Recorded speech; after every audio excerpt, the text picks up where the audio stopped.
Cindy's Secrets. Today we have a very special guest, Edwin E. Gordon. Thank you for being here, Dr. Gordon. It's a pleasure meeting with you. Thank you for having me. I really appreciate it.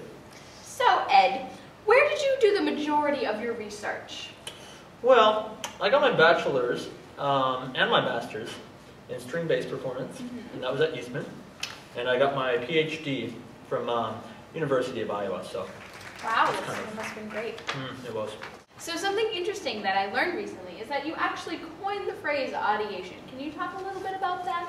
Sure, I can. So audiation is really the basis, the foundation for musicianship. And so it's kind of when you comprehend and hear music even when a sound is not present. So this is something musicians really run into all the time, whether they're composing or they're just reading a piece of music or performing. It's hearing this and listening to music when it's not playing, so you're getting ready for the next kind of move.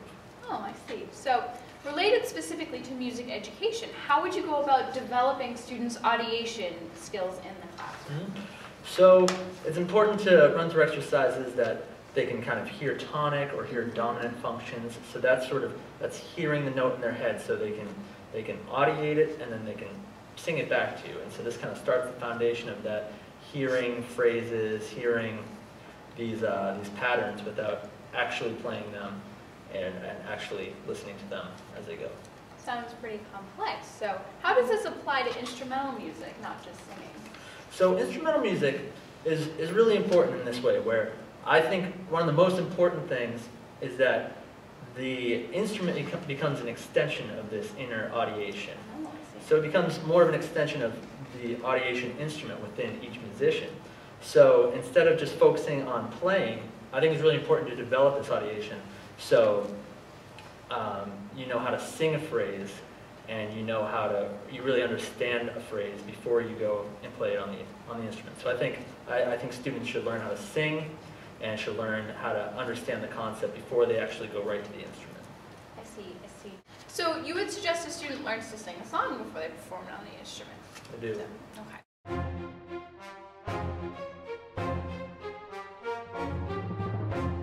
So that seems to make a lot of sense. What are your thoughts on introducing notation to students?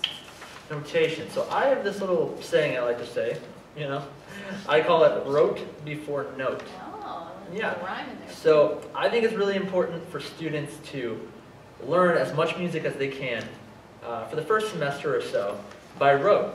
So music it tells stories, right? So it's kind of a storytelling sort of phenomenon. And so when these method books get focused on learning one or two notes at a time, they kind of teach students to look at pieces of music note by note.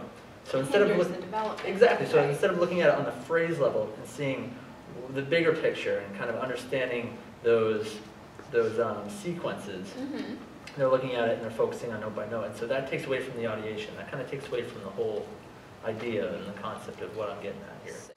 Now, I know you mentioned audiating helps with all aspects of musicianship. Sure. How would you use this during improvisation on an instrument?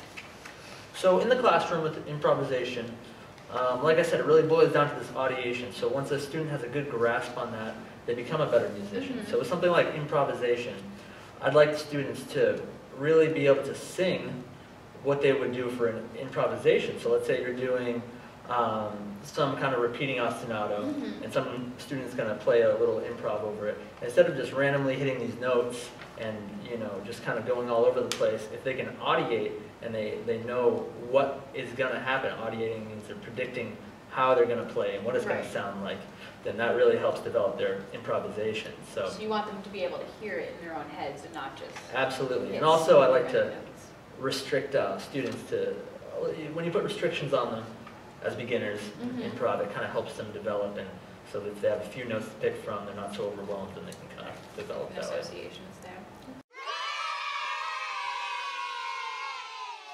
Okay, well, thank you so much for being here, Dr. Edwin Gordon. Thank you for having me. It's been a pleasure.